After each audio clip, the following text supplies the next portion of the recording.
Welcome, everyone, to the Pick Six podcast, where we discuss the biggest stories in college football. I'm your host, Chris Chang, and joining me, as always, is my co host, Rudy Tamarchio.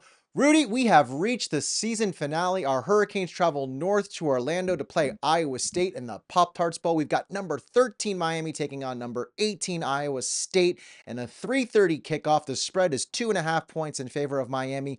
Both teams finished the season with 10 wins, 2 losses in their last 5 games. What are you keeping an eye on for this bowl game, Rudy? Can the defense work with a lead? Can they stop a team from behind? Can they play defense? That's Uh, really what I'm looking for because this is your example of it's like you had the most bye weeks you could ever do and prepare for a team and everything that they can throw at you and expect them to throw maybe 50% of what you saw on film. yeah. And the other 50% is going to be new stuff. So can they create some positive momentum to go into next year? Because that's the only hope I have. The offense, it's like the last dance. Yeah, this is, I think, going to be a battle of the gunslingers. You've got Cam Ward versus Rocco Beck. I mean, I love this guy's name. Rocco is such a cool name. Both of them very, like I said, very similar stats. I mean, Cam being a significant, not significant, but being a stronger quarterback. 293 for 435 is Cam stats. Rocco Beck, not that far off, 249 for 420 yards. They're both over 3,000 yards. Cam has 36 touchdowns. Rocco has 22. So, I mean, these are both guys who can sling it. Both teams are actually evenly matched with similar time of possession, yards per play, and points allowed. So you've got those similarities, but Miami does have a clear advantage when it comes to the points scored, margins of victory, third down conversions, field goal percentage is actually way out there. Like, we have a significantly better kicker than Iowa State. So if it does come down to a field goal, I have my odds on Miami. Sack rates and passing completion. So one of the things I kind of first want to get into is, how will Iowa State's O-line hold up against Miami's D-line? It depends on what their offensive philosophy is. Like if they want Rocco to sling it all over the place and they're running some short routes, they may not need to hold very long for Miami's defensive pressure because if you can get the ball out in 2 seconds, it doesn't matter what pass rush or blitz they bring at you. So, how do they hold up? Look, if the secondary does what it's supposed to do, if the linebackers do what they're supposed to do, the offensive line may not hold up very well. But if they can find a quick option or just execute an offense like distribute the ball without having to worry about like somebody being wide open, they shouldn't have a problem, unfortunately. Yeah, my hope is that we can see, again, with those 2 weeks off, this time to prepare, getting healthy, getting right, our defensive line specifically will show up. I know I was giving some stats out, and the reason why I wanted to give those stats out is because while there is a clear offensive advantage for Miami, Iowa State does have a good and clear defensive advantage. I don't want to let these stats fool you. Iowa State still holds a thin advantage over Miami in the defense in almost every category. So, again, this is going to be a decent defense versus a great offense. You know what I mean? And then on top of that, one of the things I was looking at is both of Iowa State's leading receivers, Jaden Higgins and Jalen Noel, both opted in. And so to me, that's what I'm really kind of keeping an eye on when it comes to our defensive side, is how do we stop these two threats? Because both guys have over 1,000 yards on the season.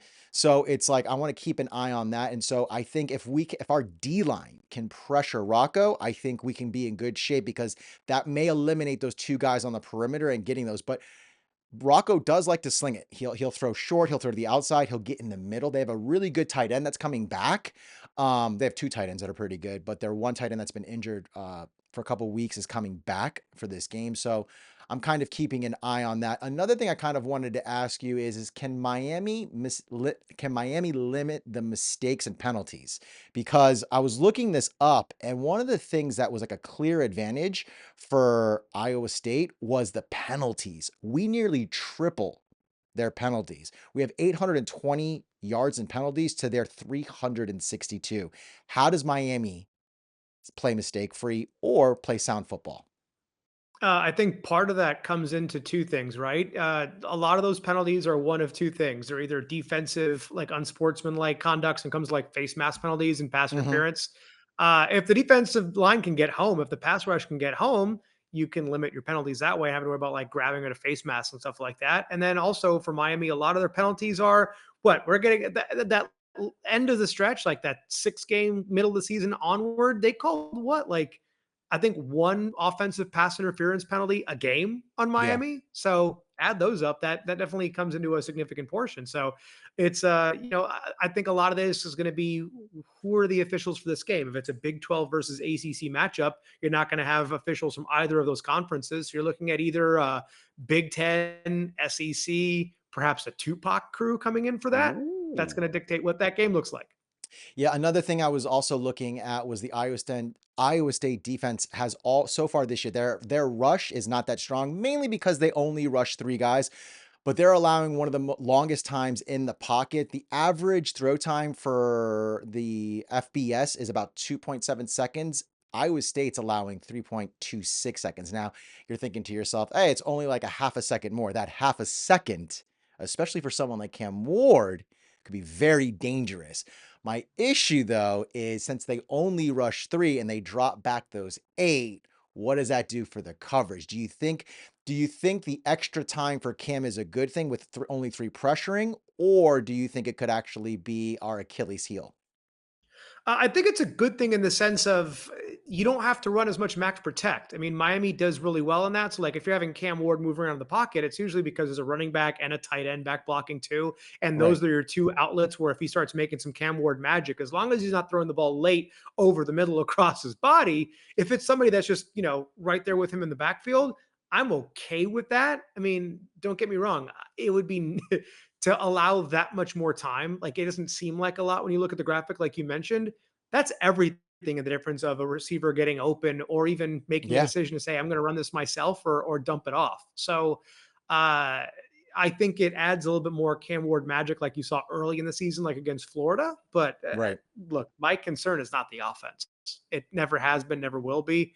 I just hope that if it becomes another one of those games where Miami's defense can't stop a nosebleed, hopefully we're the last ones with the ball. So how does Miami okay, so let's actually just get into this really quick. What would be your keys to victory for Iowa State? How does Iowa State beat us? Get two stops. Okay, two Get two stops, that's stops. it.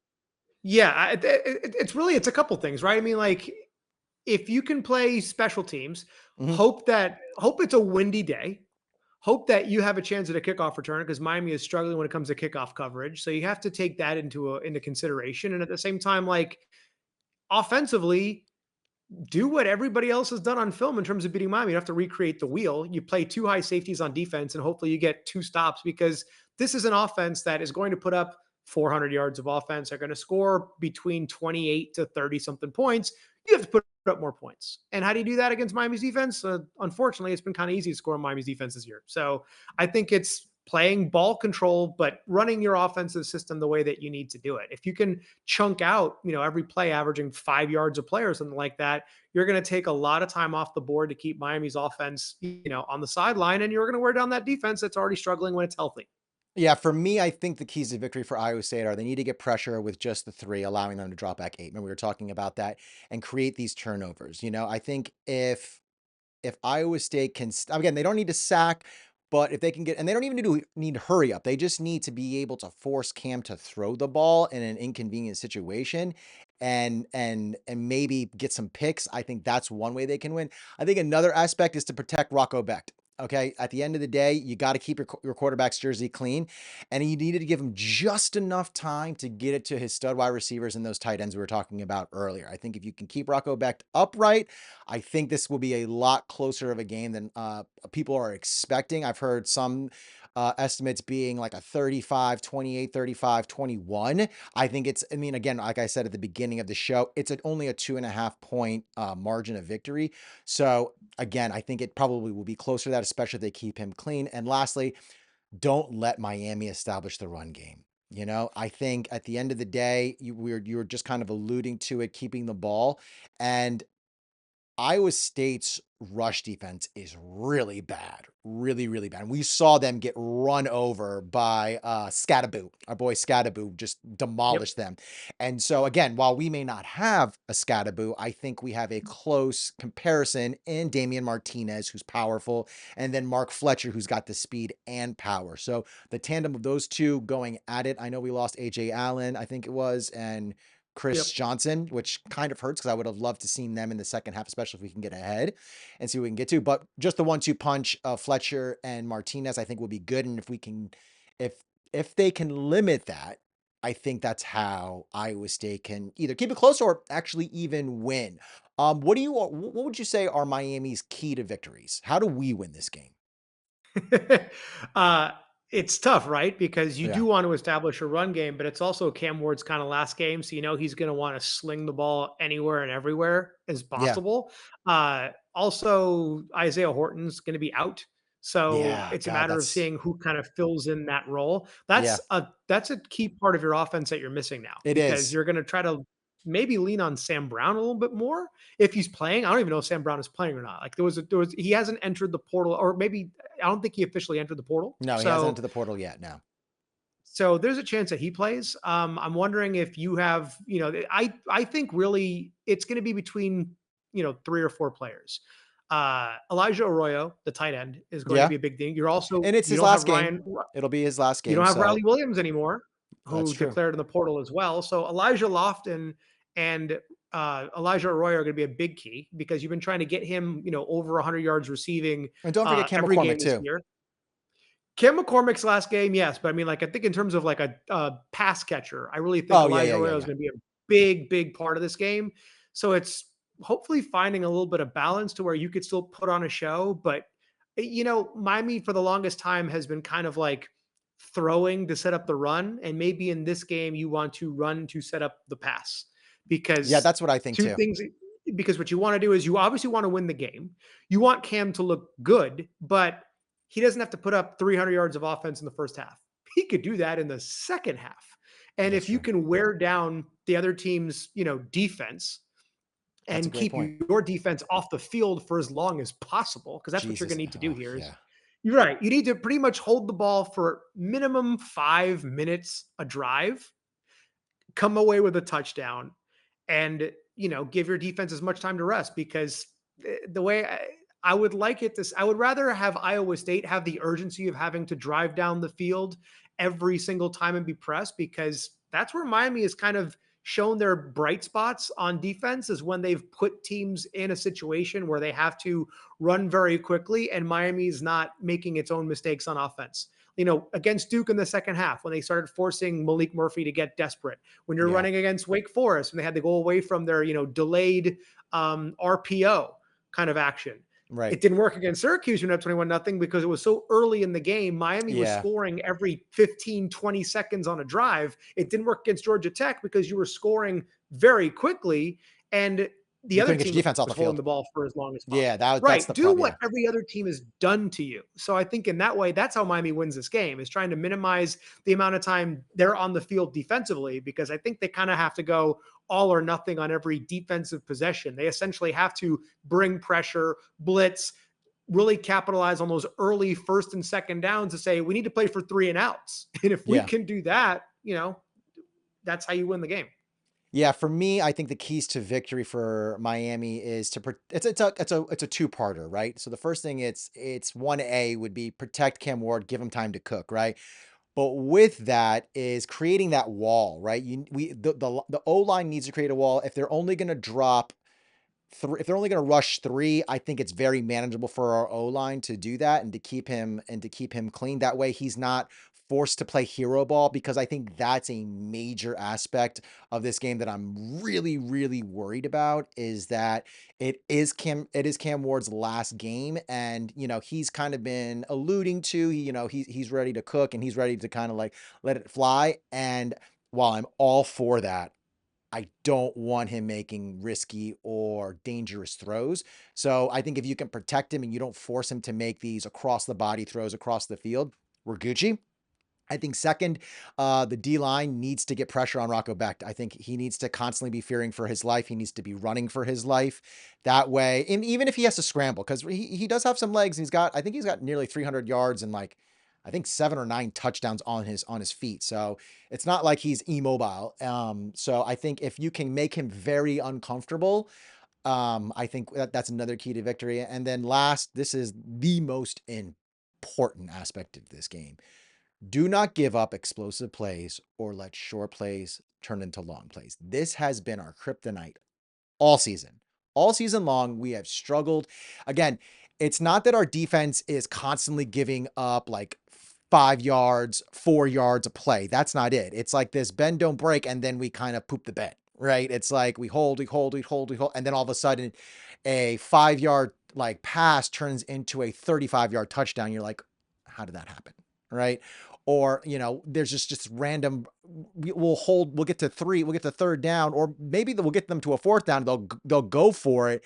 And then we just have a poor assignment. And then bam, they've got an extra ounce of life. Oxygen's breathed into their offense and they're running it down the field again. So to me, that's It, kind of what, go ahead.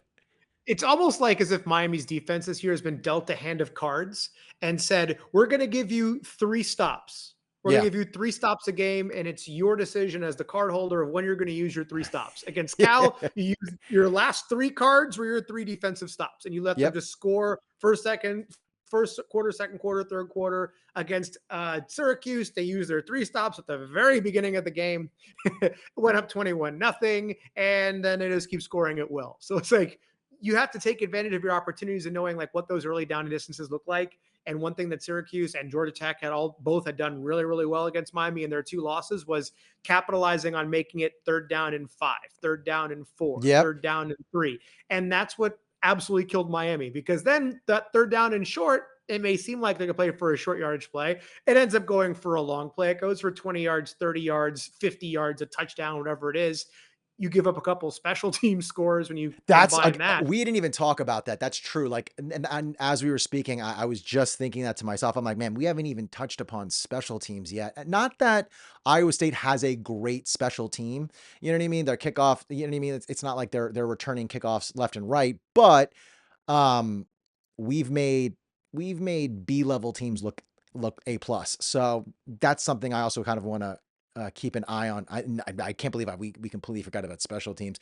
What kind of worries me a little bit, because again, on paper, clear advantage Miami. Like you can just see it. I mean, defensively, Iowa State is going to give us some trouble, I think, possibly. And the fact that they only rush three majority of the time, like I think they're in the top 5 or top 3 of teams that rush with three only, has me a little bit worried, because here's the other thing that I worry about. What if they switch their schema?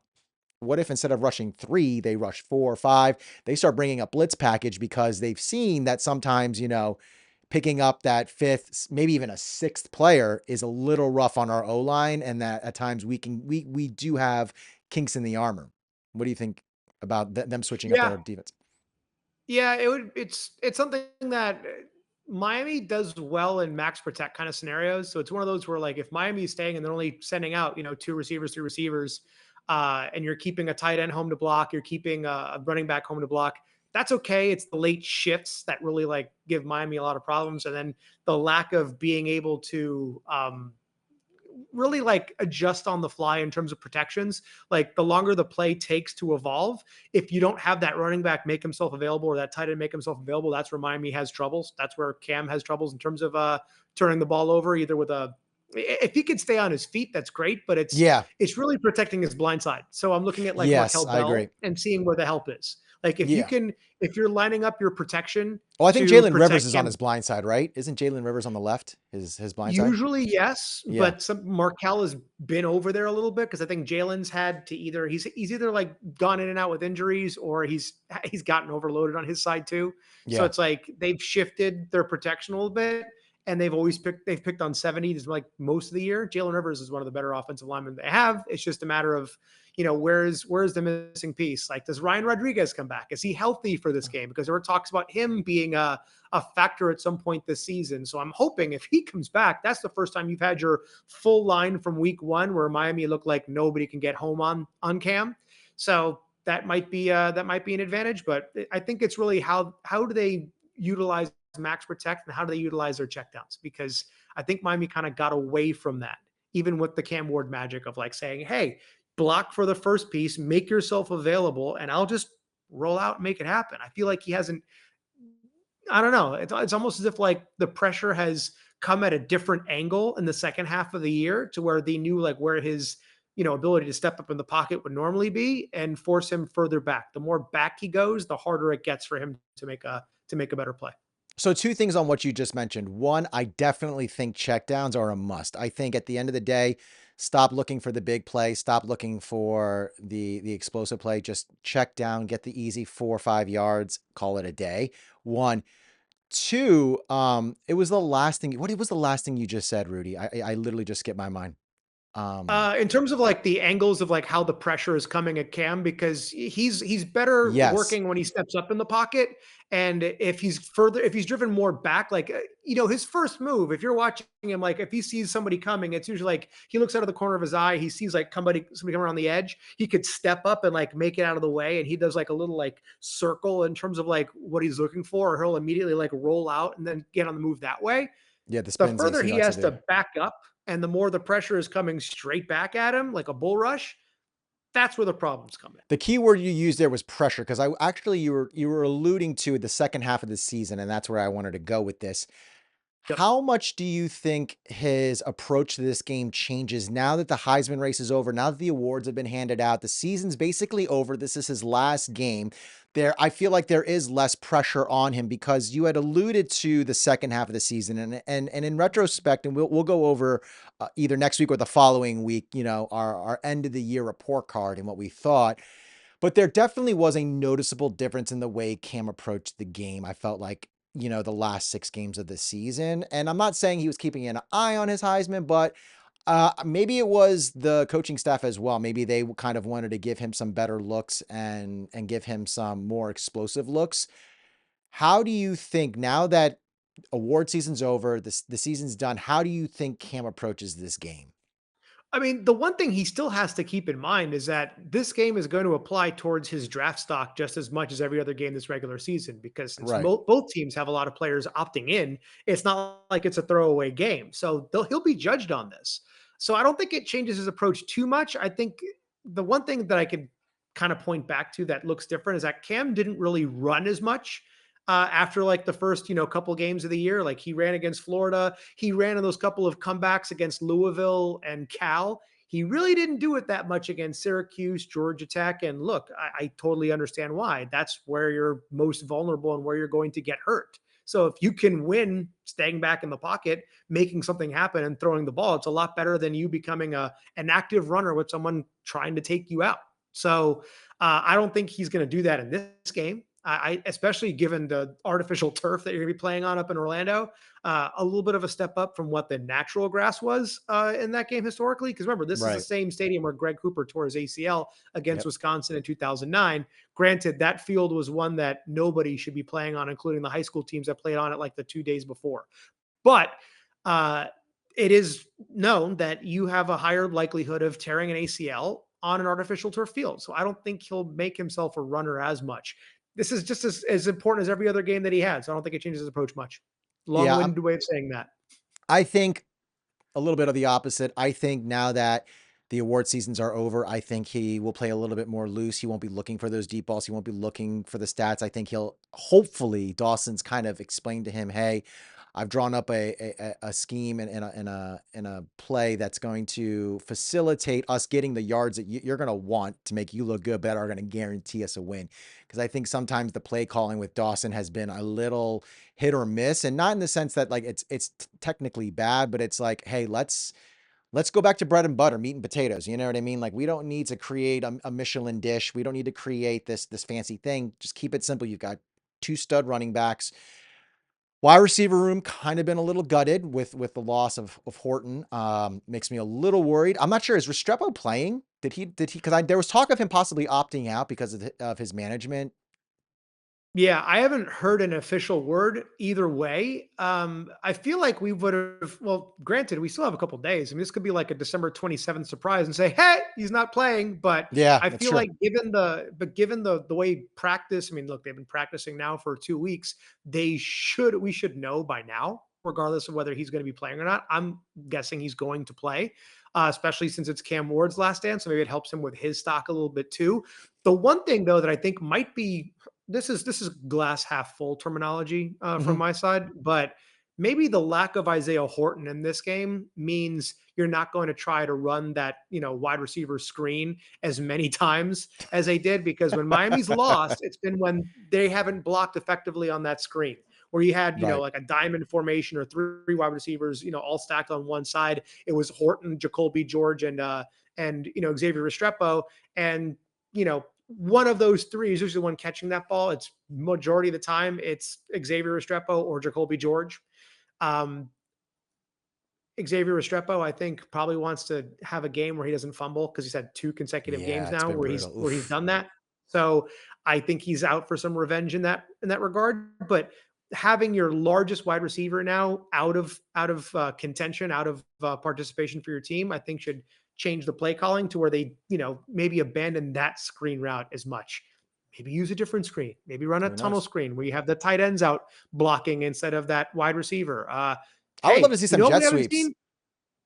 How about a halfback screen? Haven't seen one of those in Yeah, that. ever, Oh my ever, God, that. ever. I mean, I harked on that at the beginning, at the middle of the season, where I was just like, I would love to see some more traditional halfback with two linemen, pulling out, but haven't seen it. I'm not sure if that's just maybe because our O linemen are not that mobile and they can't get out quick enough. Because I know I don't Martinez know. and Fletcher can catch. I just, for you not to run your traditional screen, there's definitely like something wrong when they've run it in practice. So my guess is it's hard for the linemen to break their tackles, their blocks, and get out there. But that's neither here nor there. Keeping with the glass half full, I am kind of excited with Horton being gone, the possibility of these freshmen getting in, like JoJo Trader. I'd love to see some of these younger guys get some experience under their belt. Again, Iowa State is not Bama, but still, they again, do not sleep on Iowa State. They made it to their conference championship. While it was a blowout, they are still a good team. They were a favorite at the beginning of the season to win the Big 12. So this isn't like a cupcake team that we're going to be playing on Saturday. So before we wrap it up, Rudy, I know you hate to do this, but it's the last game of the season.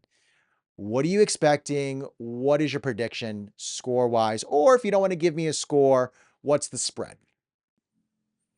I'll give you a score. Let's go. I'll give you a score. We're playing a Big 12 team. Mm-hmm. I expect a Big 12 game because Miami's been kind of a A traditional big, Big yeah, 12 Big 12. team. Yeah, exactly. I'll say 56-42 will be the Whoa. will be the game because it's a bowl game. And I think Woo. it's one of those where it's like there's not going to be a whole lot of defense. So I'll say 56-42. That's sealed by an interception. That's nearly a I'll 60 burger. Dang. I know. I will put a I will I'll be glass half full and say Miami 56-42. All But if right. it's 56-42 Iowa State, I would not be surprised. All right. So I'll take I that. think, okay, now I was more hovering around the 30s just because, again, not that our defense is great, but I feel like both defenses will come out hoping to prove something. But now I have to fluctuate and adjust my score because I was thinking in the ballpark of a 34, 35 to 28 or 30. But now I'm going to jack that up. I'm going to go 42-38 Miami. That's my expectation. I think, again, they don't have the greatest kicker. Iowa State, I think they'll at least get one. I think, again, they have just too many weapons, and I think this is the thing that a lot of people I haven't heard talk about, and I think that people are going to be sleeping on. Iowa State got bludgeoned by Arizona State, who, by the way, once again was expected to finish last in their conference. Hmm. Iowa State players know this. Yep. And they're going to come out. They're gonna, and then on top of that, everyone's talking Miami. You're playing the number one offense in the country. I think they're gonna come out with something improved. I will not be surprised if my score is flipped or we get to your score. But again, because we're homers, we got to go for the home team. Anything else, Rudy, before we say goodbye to the last game of the 2024 season? Yeah, the whole philosophy behind my prediction and the high scoring is, if you remember the movie The Waterboy, Yeah. um, the two Foosball. announcers, the booth for the Bourbon Bowl was Dan Fouts and Brent Musburger. And all I could think of is last game of the year, Brent can't hold anything back now. And that's pretty much how I expect the scoring. Like, wait, did Iowa State just run a Philly special into a like double reverse halfback pass? Last game of the year, Brent can't hold anything back now. Did Cam Ward catch a touchdown, get an interception on defense, and also go out there on special teams to like run a fake field goal? Just put, Last game of the year, Brent can't hold listen, anything back now. listen, man. I could see him playing a free safety. I could see him playing a free safety and just directing everyone. You know what I mean? I mean, but hey, Could you imagine if it's like a Hail Mary scenario for Iowa State to tie and you put Cam Ward out there as a defensive back and he gets the game saving interception? at that point, yeah. I mean, at that point, you would have to have like a postseason trophy for that because that's just one, it's obnoxious, but two, it's incredible at the same If time. if And that would that be, happens, I'm and playing the lotto if that happens. I mean, you obviously have to, but here's the most important part. If that does happen, we would have to categorize this game as a Timmy Jimmy fight because if Cam Ward is on defense, that means it was a Timmy Jimmy game. Well, Rudy, we have another one, the final one for the 2024 season in the books. This season has been amazing, man. It's been a pleasure. It's been an honor to do this podcast with you. It's been a dream of mine. Can't wait to continue it in the off season. Merry Christmas, Happy New Year to you and your loved ones, my man. Um, Merry Christmas and Happy New Year to all of you watching. Thanks for watching. Y'all like, comment, subscribe. Did we get it right? Did we get it wrong? Tell us what you thought. Until next week, maybe the new year. Be good, y'all. Win the weekend. Be safe. And as always, go Canes. Go Canes. Merry Christmas. Happy Merry holidays. Christmas, guys. We'll see you guys later.